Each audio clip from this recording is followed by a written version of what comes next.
고린도전서 2장. 여러분도 기억하시겠지만 내가 처음으로 여러분에게 가서 하나님이 행하신 놀라운 일을 전할 때 나는 번지르르한 말이나 최신 철학으로 여러분을 감동시키려고 하지 않았습니다.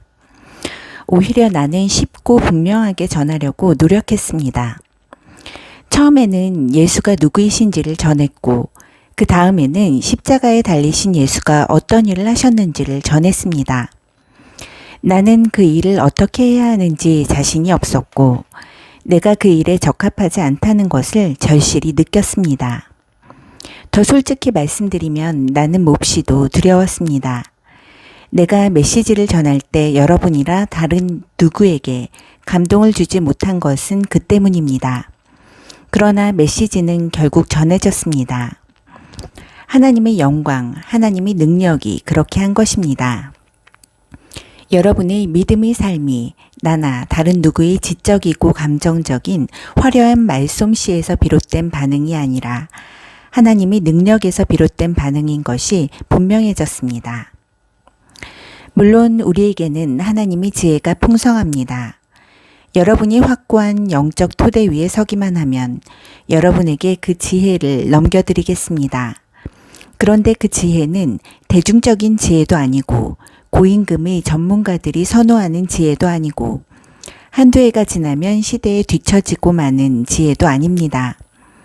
하나님의 지혜는 그분의 목적 깊은 곳에 비밀하게 감추어진 지혜입니다. 겉만 살피는 사람은 그 지혜를 찾을 수 없습니다. 그 지혜는 최신 소식이 아니라 가장 오래된 소식입니다. 그 지혜는 우리가 등장하기 훨씬 오래전에 하나님께서 그분이 가장 좋은 것을 우리 안에 드러내시려고 정하신 방식입니다. 우리 시대의 전문가들은 그 영원한 계획이 무엇인지 조금도 알지 못했습니다. 만일 알았더라면 그들은 하나님께서 계획하신 생명의 주님을 십자가에 매달아 죽이지 않았을 것입니다. 다음이 성경 말씀이 있는 것은 그 때문입니다. 어느 누구도 이 같은 것을 보거나 듣지 못했고 이 같은 것을 상상해 본 적도 없다. 그것은 하나님께서 자기를 사랑하는 이들을 위해 마련해 두신 것이다. 하지만 여러분은 그것을 보고 들었습니다. 이는 하나님께서 그분의 영을 통해 그 모든 일을 여러분 앞에 다 드러내 보이셨기 때문입니다. 성령께서는 표면에서 떠도는 것에 만족하지 않으시고 하나님이 깊은 곳으로 뛰어드셔서 하나님이 처음부터 계획하신 것을 드러내십니다. 여러분이 생각하고 계획하고 있는 것을 여러분 자신이 아니면 누가 알겠습니까? 하나님도 마찬가지이십니다. 하나님께서는 자기가 생각하는 것을 아십니다. 또한 그것을 우리에게도 드러내 주십니다. 하나님께서는 우리에게 베푸시는 생명과 구원의 선물을 자세히 알려주십니다. 우리는 이 세상의 추측과 견해에 의지할 필요가 없습니다.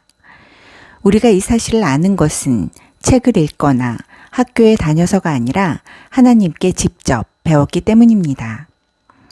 하나님께서 예수를 통해 우리를 1대1로 가르쳐 주셨습니다. 그와 같은 방식으로 우리도 그것을 여러분에게 직접 전합니다. 영에 속하지 않은 사람은 본질상 하나님의 영의 선물을 받을 수 없습니다. 그에게는 그럴 가능성이 없습니다. 그의 눈에는 그 선물들이 대단히 어리석은 것처럼 보이기 때문입니다. 영을 알 수 있는 통로는 영밖에 없습니다. 하나님의 영과 우리의 영은 막힘없이 서로 통합니다. 우리는 영적으로 살아있어서 하나님의 영이 하고 계신 모든 일에 다가갈 수 있습니다. 우리는 영에 속하지 않은 사람들의 판단을 받지 않습니다. 하나님의 영을 아는 사람 누구인가? 하나님께서 하고 계신 일을 아는 사람 누구인가? 라는 이사야의 물음에 답이 주어졌습니다. 바로 그리스도이십니다. 그리고 우리는 그리스도의 영을 가졌습니다.